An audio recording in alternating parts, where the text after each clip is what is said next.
मंडळी मी आत्ता आहे लोकमान्य टिळक टर्मिनसला आणि ही आहे शालीमार एक्सप्रेस जी आम्ही जातो आहे शेगावला। सो ही शालीमार एक्सप्रेस आहे। नमस्कार, विशाल कोकण या चॅनलमधील विशाल सडेकर आपल्या सर्वांचं मनापासून एका नव्या व्हिडिओमध्ये स्वागत करते। तर मंडळी आज आपण जाणार आहोत शेगावची ट्रिप आहे। सो आम्ही चाललो आहोत शेगावला। जो माझा ग्रुप आहे तो त्या सगळ्यांसोबत जाणार आहे। ते लोक ठाण्यावरून चढणार आहे आणि मी चाललो ॲल्टिट्यूडवरून। तर मंडळी आता मी आहे शालीमार एक्सप्रेसमध्ये आणि ही एक्सप्रेस एवढी घाणेरडी आहे ना, लिटरली तुम्ही सीटवरती बसणार देखील एवढी घाणेरडी आहे, अक्षरशः वाट लावलेली आहे।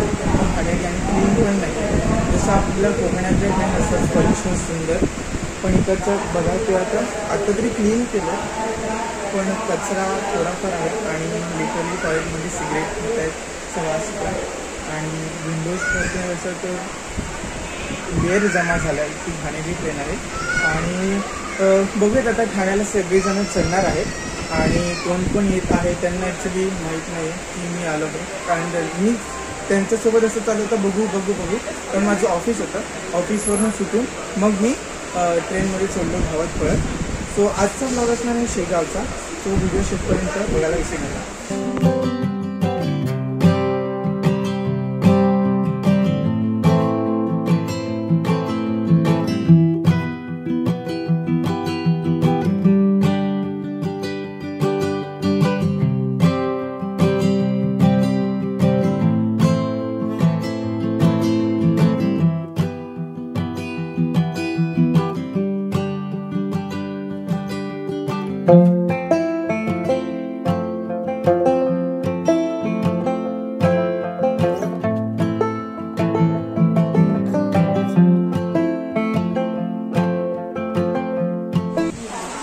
तर गुड मॉर्निंग आणि आम्ही फायनली पोचलो आहे शेगावला। चले की लवकर।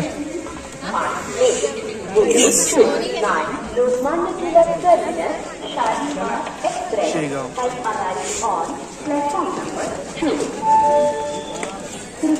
हे आहे शेगाव स्थानक। एकदम सुंदर असं एकदम मोकळं आहे आणि शालीमार एक्सप्रेस ज्यातून आम्ही आलो स्टेशन आहे। आणि जर तुम्ही जर नवीन असेल तर इथे मंदिराकडून किंवा शेगावच्या वतीने इथे चौकशी कक्ष आहे। तुमचं काही असेल तर इथे विचारू शकता। आम्ही इकडनं रिक्षा करतोय कारण बस अवेलेबल नाही आहे, बस गेली आहे पुढे। आम्ही रिक्षाने जातो आणि आता आम्ही आलो आहोत हे विसावा भक्त निवास आहे। सो इथे आम्ही विचारपूस करायला आलो आहे की इथे रूम्स अवेलेबल आहेत की नाही। कार्यालय आहे आणि आता आम्ही तिथे रूम बघायला जातोय म्हणजे अवेलेबल आहेत की नाही। असं प्रशस्त असं नोंदणी कक्ष आहे आणि इथे आम्ही विचारतोय। सकाळी 5 वाजता मंदिर उघडतं। शुभ सकाळ सगळ्यांना।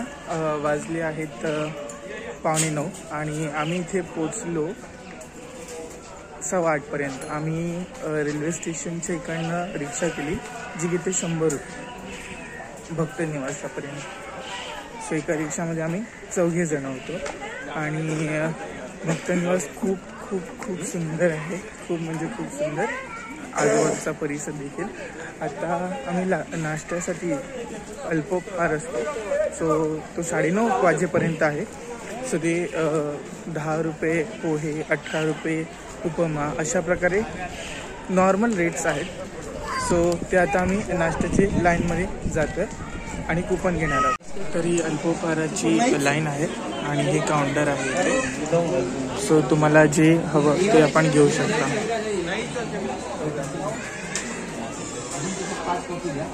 इथे हा मेन्यू आहे। पोहे 10 रुपये, चहा 10 रुपये, उपमा 18, साबुदाणा उसळ 18, इडली सांबार 30 आणि कॉफी 10।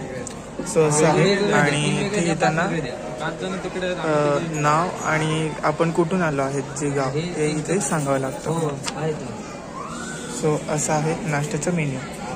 किती मोठं आहे ते बघा, खूप सुंदर असं शिस्तबद्ध आहे सगळं। चकडीच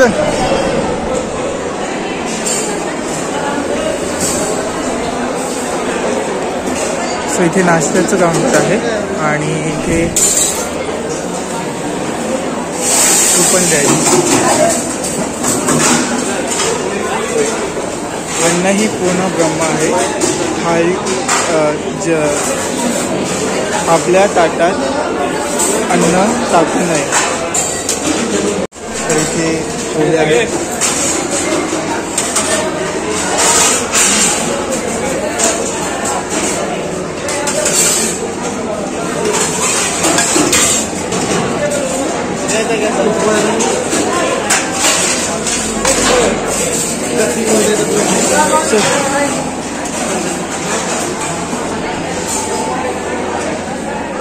आम्ही आता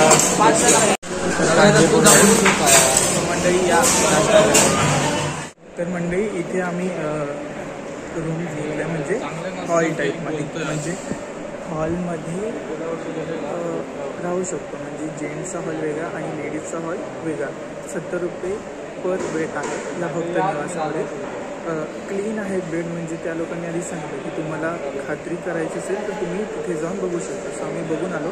क्लीन रूम आहेत अगदी, म्हणजे हॉल आहे पण क्लीन आहे, खूप सुंदर आहे. सो आम्ही आता ते केलं. म्हणजे बाहेर तुम्हाला महाग पडेल हॉटेल वगैरेमध्ये. 700 रुपये आहे, 700, 800 रुपये, 1200 रुपये असे रूमचे रेट आहेत. सो तुम्हाला जर रिजनेबल रेटमध्ये जर तुम्हाला ट्रिप करायची असेल सो तुम्ही नक्की भक्त निवासामध्येच स्टे करा असं मी पर्सनली सांगतो. सो इथे आम्ही बसलेलो आणि मग इथे आल्यावरती व्हेरिफिकेशन होतं की तुम्ही साधका म्हणून तुम्हाला आधार कार्ड दाखवावं लागतं आणि इथे पे करावं लागतं ह्या काउंटरवर. तर मंडळी पुन्हा एकदा स्वागत. आणि जरा फ्रेश वगैरे झालो, आंघोळ वगैरे केली आणि त्यानंतर जरा पडलो जरा निवांतपैकी. आणि त्यानंतर आता चाललं आहे प्रसाद द्यायला. म्हणजे आता आम्ही जेवायला चाललो. स्वतः इथे हे आहे कूपन. सो ते कूपन घेऊन मग आम्ही जेवायला जाणार. स्वतः जेवायला काय काय आहे प्रसादालयामध्ये ते आता आपण बघणार आहोत. सो इथे असं प्रसादालयाचं काउंटर आहे. शकता कशा प्रकारे आसन व्यवस्था आहे. आणि इथे आलं आहे जेवण प्रसाद. जेवणामध्ये बघू शकतो इथे भात आहे, इथे एक वेगळी आमटी आहे, इथे भाजी आहे आणि वरण आहे, हे सॅलेड आहे, लोणचं, चपाती आणि शिरा. तर मंडळी ही बस आहे महाराजांच्या मठातली. ती आपल्याला भक्त निवासाकडून मंदिरापर्यंत पोहोचवते. स्वतः आम्ही मंदिराकडे आलेलो आहोत. दुपारचे वाजले आहेत 3. आम्ही मस्तपैकी प्रसाद घेतला जो होता 60 रुपये. त्याची किंमत होती 60 रुपये प्रसादाची. सो आम्ही ते जेवलो आणि त्याच्यानंतर भक्त निवासाच्या इकडून अर्ध्या 1 तासाला बस आहे. सो ती बस पकडून भक्त निवासाच्या इकडनं मंदिरात आलो. आणि मंदिरात यायला बस कोणतेही चार्जेस घेत नाही, ती फ्रीमध्ये सोडते कारण ती मंदिराची आहे. ओके. आणि आता आम्ही सगळे मंदिराच्या गृहात आहोत. सो आता मंदिरात जाणार आहोत.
त्याच्यामुळे आतमध्ये शूट करता आला नाही.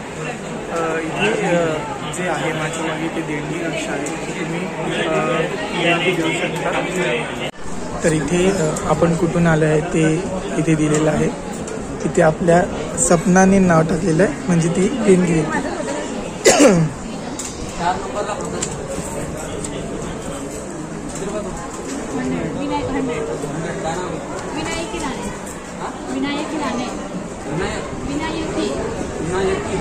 सिटी स्क्रीन विशाल सडेकर, सडेकर SADEKAR. हां, गाव देवगड, सिंधुदुर्ग. हां, तर हा मंदिराच्या आजूबाजूचा परिसर, ही मंदिराची मागची बाजू. आणि प्रसाद मिळालेला आहे माऊलींचा. आणि खूप पाऊस आहे.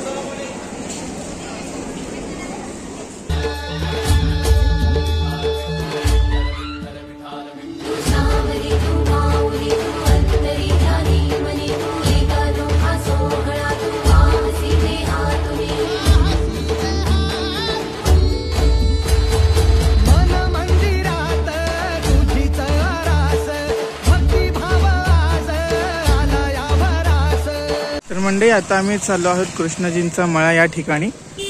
इथे हा रेल्वेचा ट्रॅक आहे आणि त्याच्या खालून जायचं आहे कृष्णजींच्या मळ्याच्या इथे.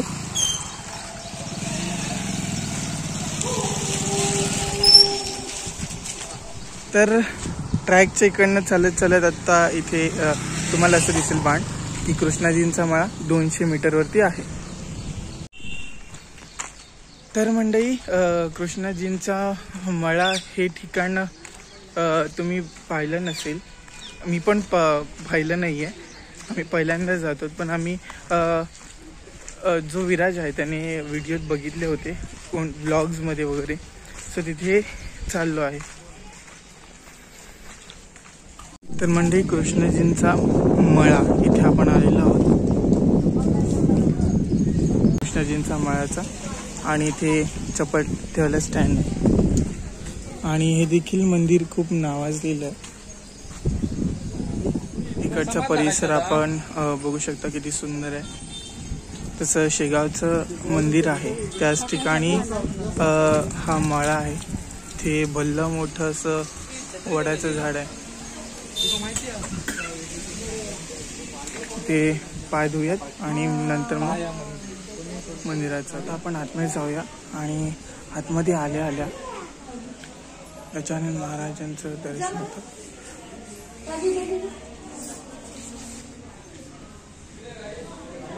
इकडनं दर्शन घेतल्याच्या नंतर इथे महादेव आहेत.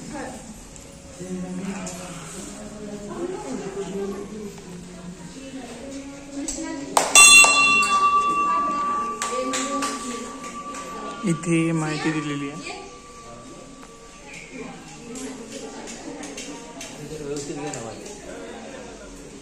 हे बघा, कृष्णजींचा मळा बद्दल चित्र रेखिले आहे. इथे चित्र रेखाटलं आहे.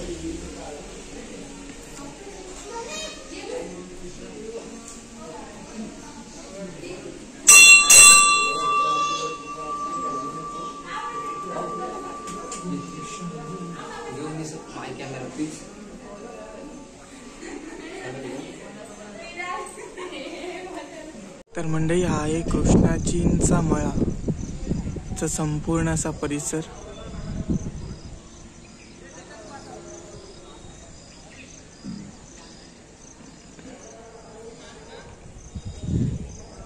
हे कृष्णजींचा मळा आणि त्या साईडला आहे मंदिर. किती सुंदर असं आहे बघा मळा.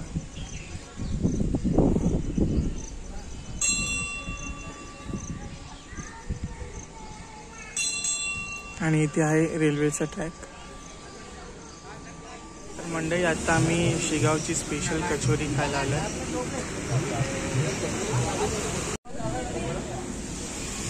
तर मंडळी पाऊस पडतोय बाहेर आणि आम्ही गरम गरम शेगावची कचोरी खातोय. फर्स्ट एक्सपिरियन्स आहे. दिसायला पण छान आहे आणि खूप गर्दी आहे ॲक्च्युली. 20 रुपयाला 2 आहे काहीतरी समथिंग. आणि सगळेजण कचोरीचा आनंद घेत आहेत आणि मी शूट करण्यासाठी बाहेर आलो. आणि आत्ता आम्ही निघालो आहे आमच्या निवासस्थानी, म्हणजे जो भक्त निवास आहे तिकडे जाऊ, थोडा आराम करू आणि नंतर मग सकाळी परत काकड आरतीला यायचं आहे. सो आपण सकाळी भेटू. तर मंडळी हा आहे आमच्या भक्त निवासामधला आजूबाजूचा परिसर. असं वाटतं की आम्ही कोणत्या तरी राजमहालात राहतोय. हे बघा, मस्त अशी सुंदर अशी सकाळ. आणि असे 3 फ्लोर आहेत. हा सेकंड आणि हा थर्ड. फॅमिलीसाठी देखील आहे आणि डॉमेंटरी रूम सुद्धा आहे. आणि हा आहे आमचा डॉमेंटरी रूम, म्हणजे जिथे सगळी बॉईज आणि तिथे गर्ल्ससाठी आहे. तिथे स्वप्न आहे. आणि हे असे बेड्स आहेत. इथे आमचे 2 जण झोपले.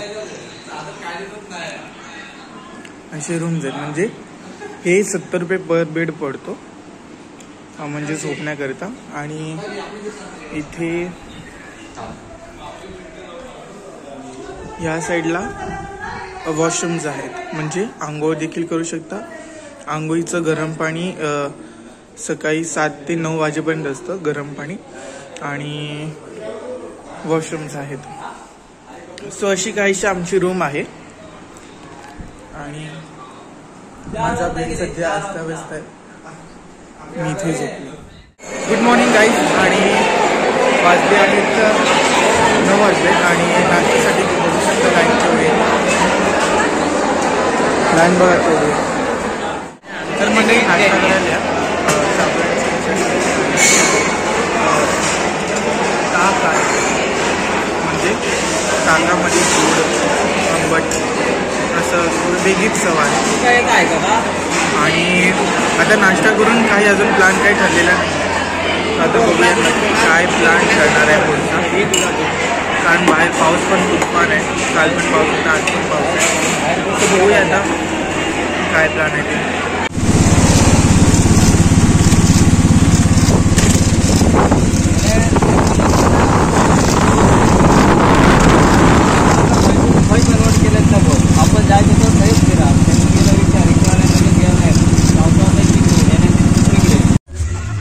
तर मंडळी आता आपण मगाशी नाश्ता केला आणि तिकडनं मग रिक्षा करून आता आम्ही आलो आहोत श्री सिद्ध महालक्ष्मी मंदिर शेगाव इथे. सो मंदिर बाहेरून खूप सुंदर दिसतं. इकडचे ओव्हरऑल मंदिरं देखील खूप सुंदर आहेत. माणसं तर त्याहून खूप सुंदर आहेत. त्यांच्या मुखी माऊलीशिवाय शब्द नाही. सो आता आम्ही आलो आहे सिद्धपीठ इथे. सो मंदिर बघूया आतमध्ये कसं आहे. तर मंडळी हे आहे श्री महालक्ष्मी सिद्धपीठ. एंट्रन्स बघ सुंदर आहे. आता आपण आतमध्ये जातोय.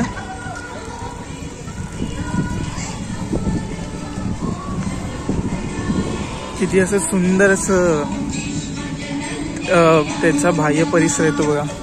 इथे बाजूला लहान पोरांसाठी गार्डन देखील आहे. बसण्यासाठी प्रशस्त अशी व्यवस्था आहे. ही अशी दुकान आहे तिथे.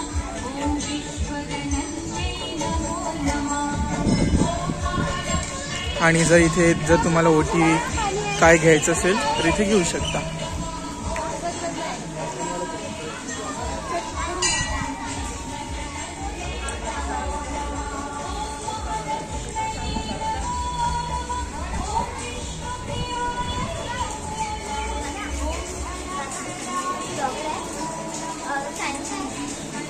आपण गाभाऱ्याकडे जाऊ.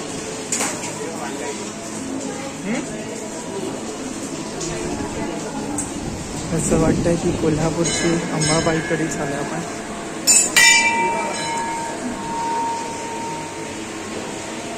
सुंदर असं रूप आहे बघा.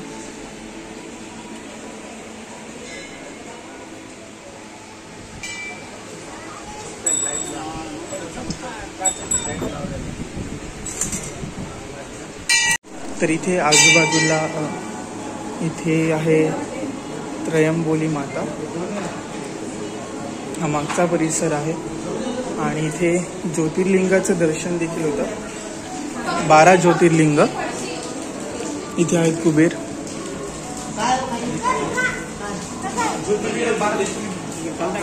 आता 12 ज्योतिर्लिंगांचं दर्शन करत होतं. हो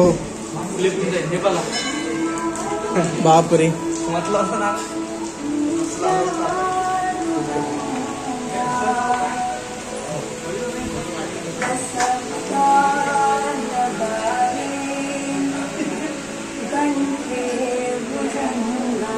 आता इथे 12 ज्योतिर्लिंगाचं दर्शन आपण घेतोय.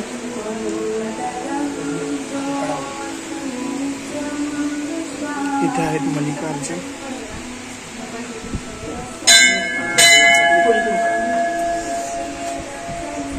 महाकालेश्वर,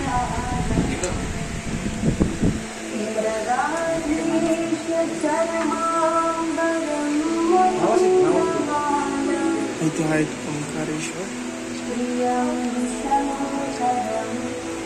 केदारनाथ ज्योतिर्लिंग, भीमाशंकर ज्योतिर्लिंग,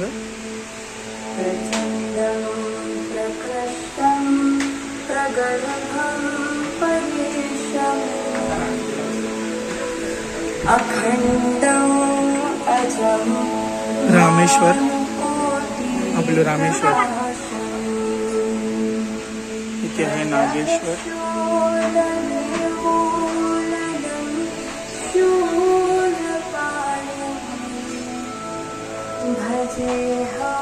इथे परळी वैजनाथ, त्र्यंबकेश्वर, काशी विश्वनाथ,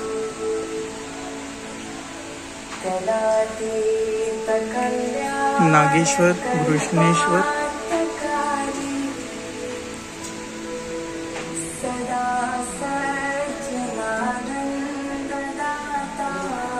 द्विनेत्र शिवलिंग,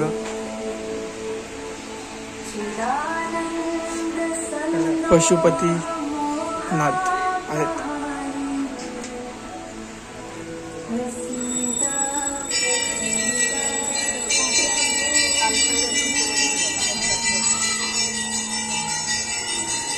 याच्या गुफेतून आपण बाहेर आलो. सो अशी काहीशी गुफा आहे आणि इथे अर्थातच आपले छत्रपती शिवाजी महाराज.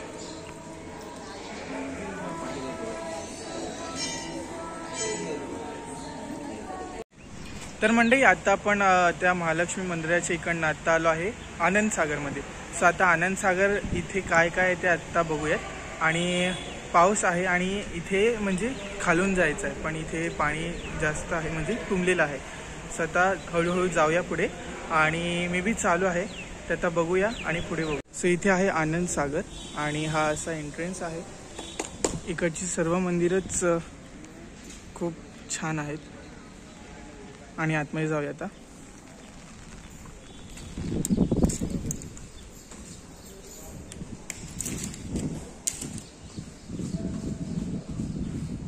आनंदसागर हे बघा पाणी आहे. आनंदसागरचा हा परिसर प्रशस्त अशी पार्किंग आहे बघू शकता.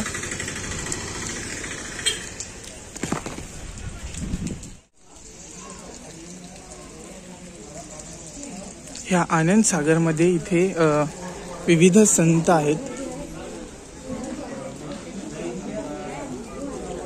महाराष्ट्रात तसेच विविध आपल्या विविध जिल्हे राज्य मध्ये झालेले. महाराष्ट्र राज्य, हरियाणा राज्य, गुजरात राज्य म्हणजे भारतातले जेवढे पण संत झाले सो त्या सर्व संत इथे आहेत.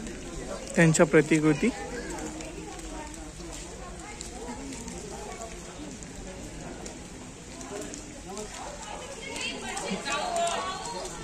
किती सुंदर असं आहे बघा ठिकाण. तर हे संतांचं फिरून झाल्यावरती आता ह्या मंदिरात जातोय. तर इथे साक्षी विनायक मंदिर आहे.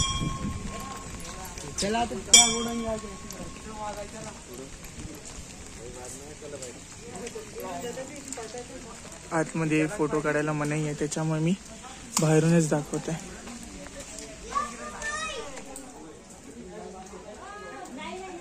गणेश मंदिर.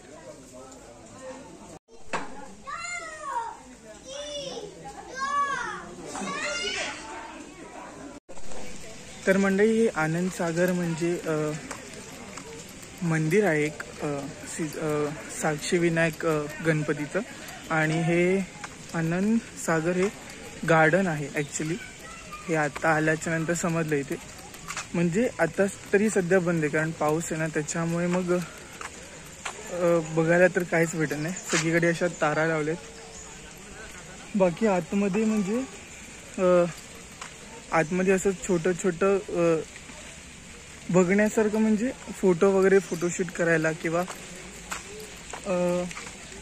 प्राचीन असं एक देखावा दाखवला आहे या गार्डनमध्ये, एवढंच आहे. सो आत्ता आम्ही इकडनं जाणार आहोत आमच्या हॉटेलला, म्हणजे हॉटेल म्हणजे भक्त निवासात, आणि तिकडनं जेऊ. मग आज आम्ही परतीचा प्रवास सुरू होणार आहे. स्वतः मी जेऊ दुपारी आणि मग तयारी करून घरी जायची. थोडा वेळ आम्ही गजानन महाराजांच्या मंदिरात देखील जाणार आहोत. तिकडे मुंबईला घेऊन जाण्यासाठी प्रसाद घ्यायचा आहे. सो तो प्रसाद घेऊन मग शेगाव स्टेशनला येऊ आणि मग जाऊ.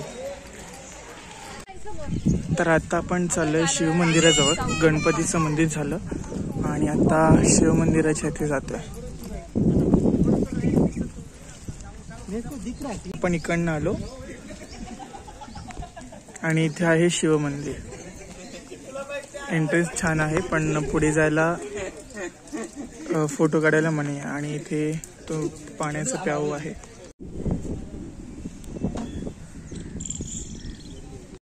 तर मंडळी, परतीचा प्रवास आता सुरू झाला आहे. आता आम्ही बसमध्ये चढून मंदिराच्या इथे जाऊ, काहीतरी प्रसाद घेऊ आणि मग तिकडनं स्टेशनला जाऊ.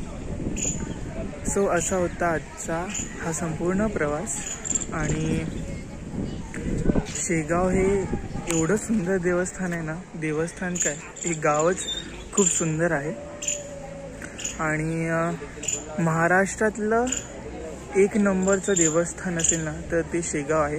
कारण इकडची शिस्तबद्ध व्यवस्था आणि सुंदर जी एकूण प्रशासनाची जी व्यवस्था आहे ना, ती अतिशय सुंदर आहे. भले ती देवस्थानाच्या बाबतीत असू देत किंवा प्रशासनाच्या बाबतीत असू देत, सगळी व्यवस्था अगदी सुंदर आहे.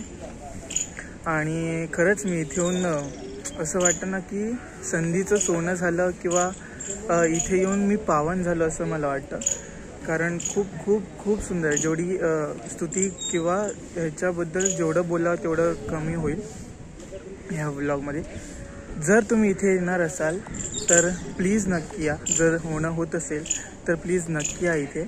आणि तुमचा अनुभव मला शेअर करायला विसरू नका. आणि मी नक्कीच सांगेन की एकदा तरी शेगावला या आणि इकडच्या देवस्थानाची शिस्तबद्ध कार्यपद्धत बघा, प्रशासनाची कार्यपद्धत बघा आणि बाकीच्या प्रशासनाची, देवस्थानाची शिस्तबद्धता बघा.